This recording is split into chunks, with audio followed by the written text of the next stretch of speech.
लिखनी कहानी आज गल्प निरस्त्र हेबा ही अस्त्र। गोटे आश्रम को अनेक पिला आसुथिले। सेमानको दुष्टामी रे व्यतिव्यस्त पितामाता सेमानको आश्रम रे छाडुथिले, जेउठारु सेमाने परिवर्तित हुई घर को फेरुथिले। पिलामानको शिक्षा देवार दायित्व रे थिबा शिक्षक थरे छुट्टी रे गले। तांको स्थान रे नियुक्ति नुआ शिक्षक प्रथम दिन पिलामानकर मतिगति देखिबा परे द्वितीय दिन एक बड़ बाड़ी धरी आसिले।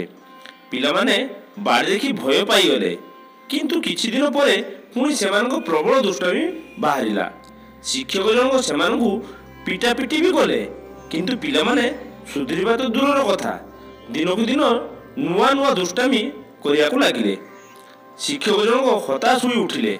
किछि दिन परे पुराना शिक्षक पुनर्बार काम रे जोग देले। एबे नुआ शिक्षक तांको पचारिले जे से किभଳି एमिति दुष्ट पिलांक भितरे परिवर्तन आनी पारुछंती। दर्शक बंधु, क्षुद्र गल्प साहाय्य आपण मानक एंटरटेनमेंट करिबा या हमर छुटिया प्रयास। जदि कोनोसी उच्चारण रे भूल थाए ताहाले मते क्षमा कर देबे। लेखनी रे कहानी गल्पटी आपण मानक भलो लागिथिले वीडियोटी को लाइक कर दियंतु, शेयर कर दियंतु एवं गल्पटी भलो लागिथिले किंबा खराब लागिथिले आपण माने कमेंट द्वारा हमकु जणांतु। आपण मानकर कमेंट आम पई बहुत गुरुत्वपूर्ण। दर्शक बंधु, एमिति भलो भलो गल्प शुणिया को चाहथिले चैनल टी को सब्सक्राइब कर दियंतु एवं पाकर थिबा बेल आइकन को दबाई दियंतु, जा फल रे वीडियो रो प्रथम नोटिफिकेशन आपण पाई परिबे।